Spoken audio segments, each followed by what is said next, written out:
go. I'm so freaking excited.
Hi guys, long time no see. Welcome back to my channel. Welcome to today's video. My name's Maddie. For those of you that are new, I'm 25. I live in Austin, Texas. I'm a postpartum night shift nurse and we do lots of fun stuff around here. If you've been following me for a while though, you know that I took a little hiatus. I took a little 2-month break. It was very much needed. I feel like I was just putting a lot of pressure on myself and I was judging myself, comparing myself, and I think a lot of that stemmed from overconsumption, which these past 2 months I have like really decreased the amount of content that I have been consuming, and I feel like that just like helped so much. I just feel refreshed. I feel excited to create new content, and I feel like I'm going at it with like a slightly different approach, more so like doing things that I enjoy, that I love, and less like what's gonna get me the most views, you know what I mean? I just feel like I get on TikTok and all I see is like, do this if you want to grow, do this if you want to gain 1,000 followers, like do this, and I just feel like I just like get very stressed out and I get in my head, and it makes me just like overthink the content that I'm creating instead of like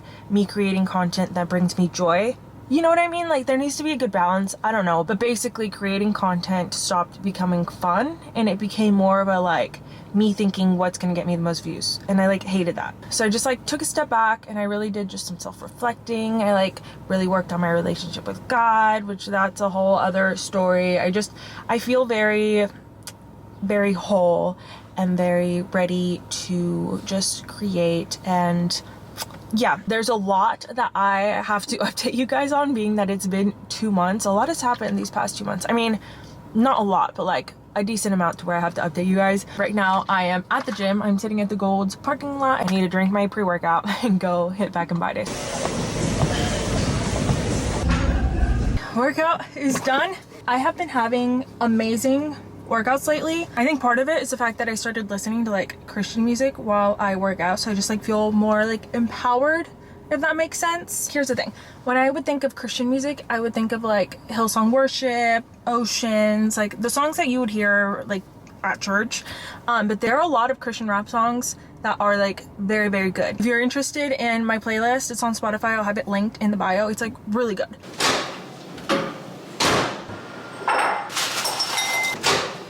Okay, there is lunch. Literally took not even 5 minutes to make. I think I'm gonna add, would this taste good? I feel like it would taste good. I'm gonna add some of this Bolthouse creamy Caesar dressing.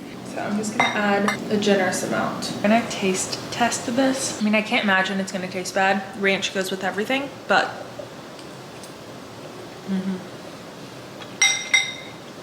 the ranch goes really well with the turkey meatballs and the rice.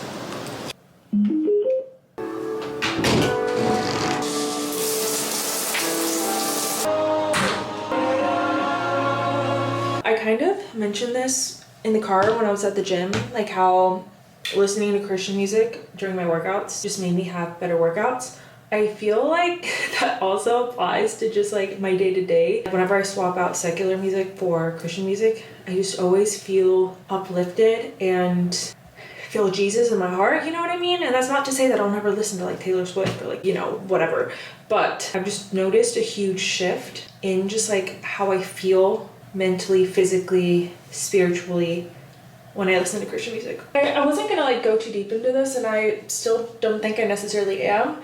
But these past 2 months that I've been away from social media, I've really been diving into my faith because here's the thing, like God and we've always had a relationship. I grew up Catholic. I've always known God, but there was a period in my life where we became distant, and it wasn't because of him, it was because of me, okay? And I thought I could do everything by myself, and I'm sure you guys already know how that went. Not great. And for the past like year, I've had just a very, very, very lukewarm relationship with God, and just like my faith was like not the best. And when I took that little like social media break, like for Christmas and like the New Year, I really, really wanted to like fix that and like fix my relationship with God and just like get to know him better, get to know him the way that he knows me. And you know, on Valentine's Day, it was Lent, which is like the perfect time, the perfect like period to like really dive in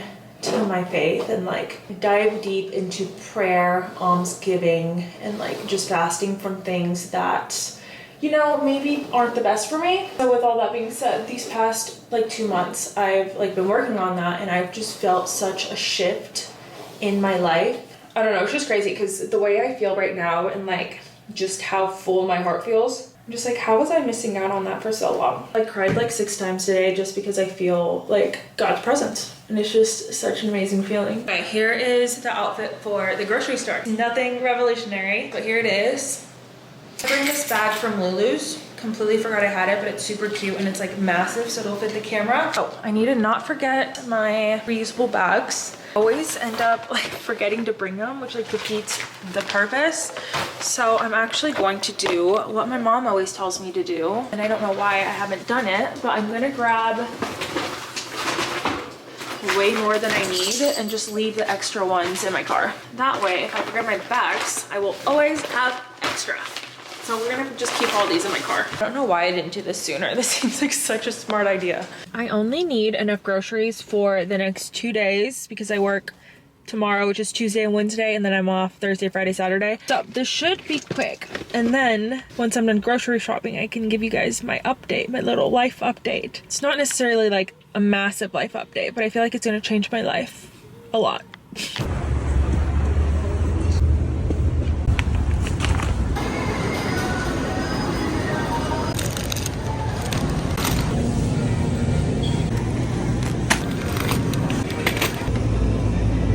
I've heard a lot of good things about these new Ghost sour pink lemonade energy drinks. I lately have been like a Celsius girly, but I'm gonna try them. I got 3, so.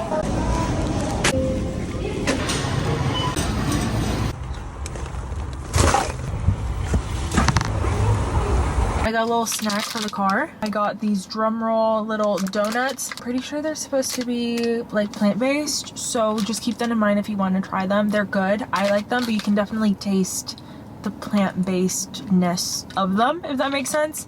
And then I also got an Olipop. I got the classic root beer flavor. I'm pretty sure this is my favorite. I can't decide if I like Olipop or Poppy better. They're very similar. Every time I get like an Olipop, I'm like, wow, this is so good. And then I get a Poppy and I'm like, wow, this is also so good. Oh my gosh, why can't I open it? There we go.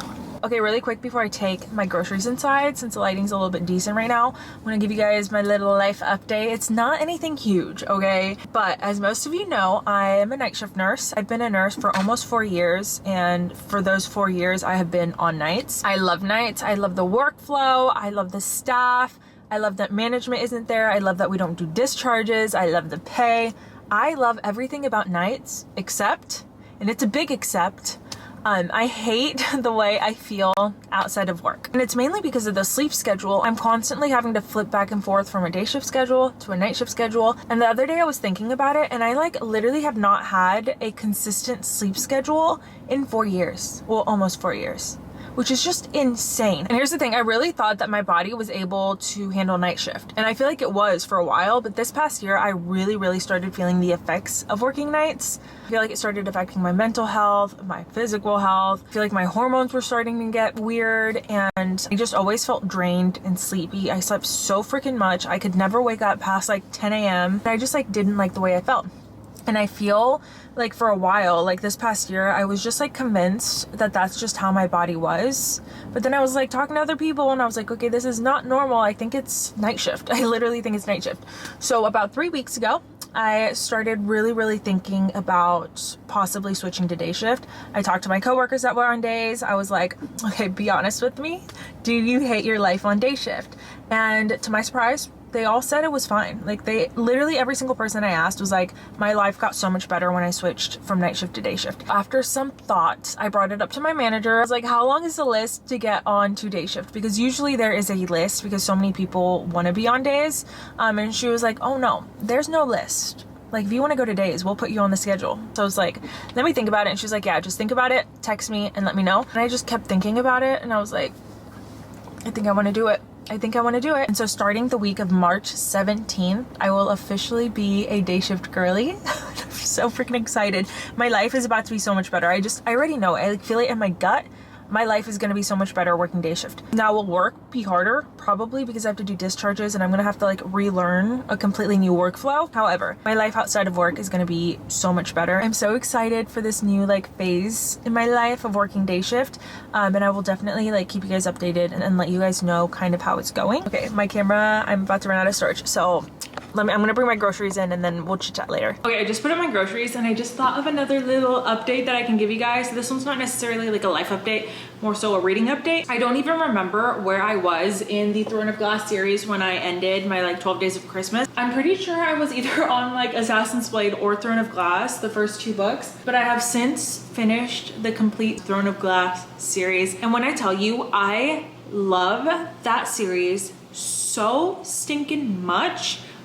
The Throne of Glass series has easily become my favorite book series in the entire world that I have ever read. To be fair, I have not read a ton of books, let alone like a lot of the series, but Throne of Glass is going to be extremely hard, and I mean like extremely hard to top. This book right here and this book right here, these two are my top 2 favorite books of the whole series. Phenomenal, especially the last 100 pages. You already know. This book made me cry. This book made me cry. Books usually don't make me cry, but these I will cherish until the day I die. Oh my gosh. So after I finished the Throne of Glass series, I went into Crescent City. Crescent City. Here's the thing about this series. It's just a lot to get into. This whole book is very confusing. At least I found it very confusing. The first half of this book, you're just constantly getting introduced to new characters, new cities, like new magic system things, and like, it's just a lot. I didn't love it. Throne of Glass and A Court of Thorns and Roses are based on like olden times. So they obviously like don't have cell phones and stuff. Well, Crescent City is based in a modern world. So they like go to clubs, go to bars, have cell phones, have like technology. And so it was just very different.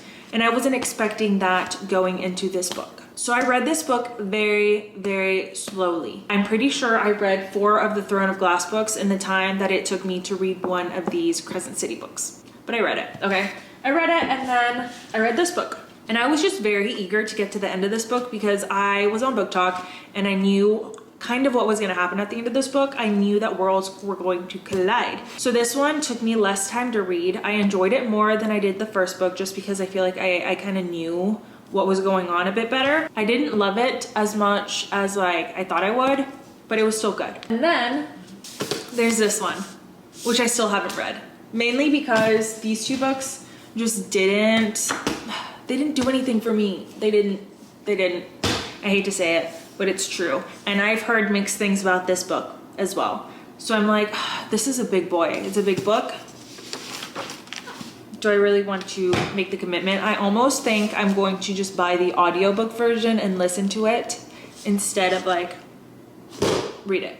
Do you think I should read A House of Flame and Shadows, like actually read it and not listen to it? Let me know, because I might. But I'm just like, I I just don't care that much. I don't know if like Throne of Glass might have maybe put me in a little book slump just because it was literally so amazing. Like I can't wrap my head around how amazing Throne of Glass was. That I just had very, very high expectations for Crescent City. But I just didn't love Crescent City that much.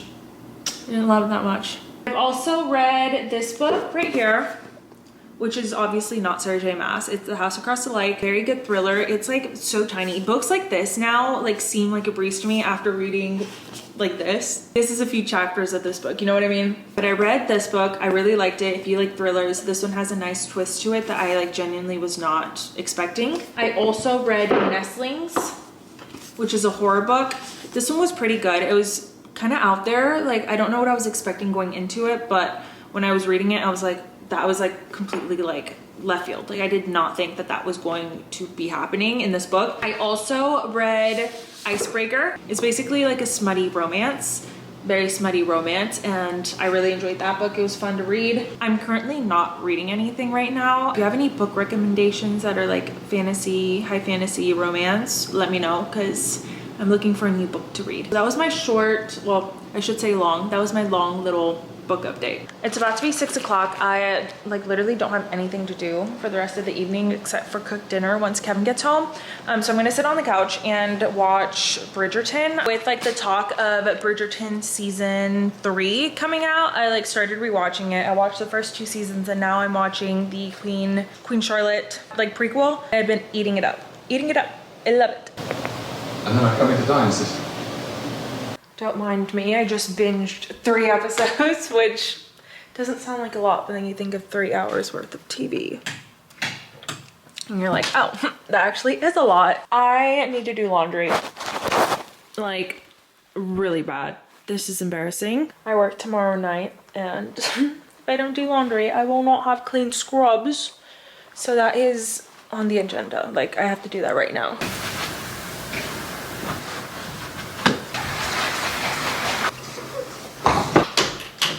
One thing that I forgot about like going to the gym frequently is that you're constantly doing laundry because I change at least 2 times a day. I feel like I did not have this much laundry a couple months ago.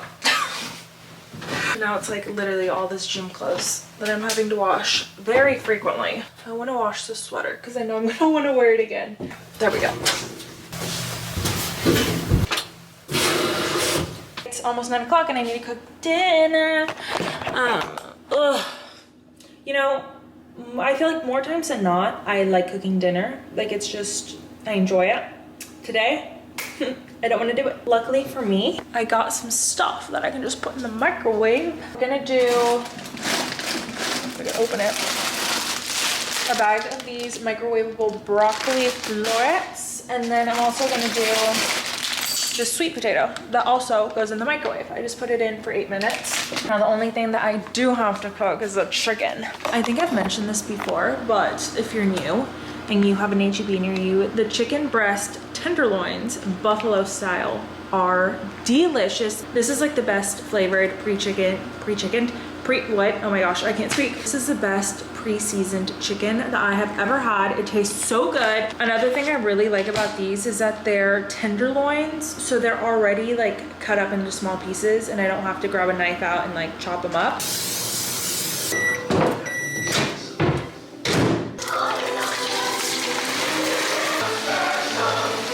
Okay, the chicken is essentially done, but instead of doing sweet potato, broccoli, and the chicken, we're gonna scratch the broccoli. Okay, I know vegetables are important, but I just don't feel like eating broccoli right now.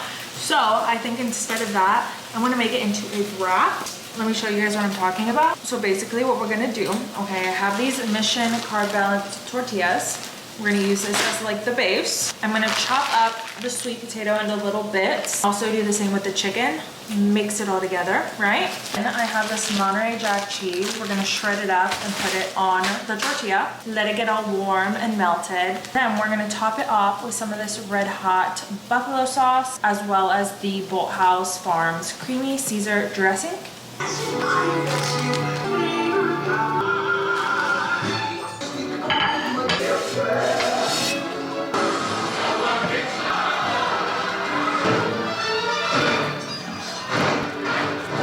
Tell you how excited I am. It's buffalo ranch. Is it good? I need a bite. Kevin and I recently started watching the TV show called The Chosen, which if you haven't watched The Chosen or if you don't know what that is, I mean, I didn't up until like literally a few days ago. Basically, the show is about Jesus's life, specifically the time in his life where he was calling on the 12 disciples to follow him. The show basically follows Jesus and the 12 disciples, and it's supposed to go all the way up until the crucifixion and then the resurrection of Jesus Christ. Right now, there are 3 seasons on Peacock. I watched an interview and they said that they're gonna make 7 seasons, the 6th season being about the crucifixion and then the 7th season being about the resurrection. So far, each season has had 8 episodes, each being an hour long. Like, that is a long show, but I love it because I feel like it can really show Jesus's life and show the miracles he did, all of the teaching he did, and just like all the good work, you know what I mean? While the show obviously does not replace scripture, right? You should still read your Bible. The show is very accurate, and as somebody who's a visual person, it really helps to watch like everything that I've read be put on the TV and like acted out. Which, speaking of the acting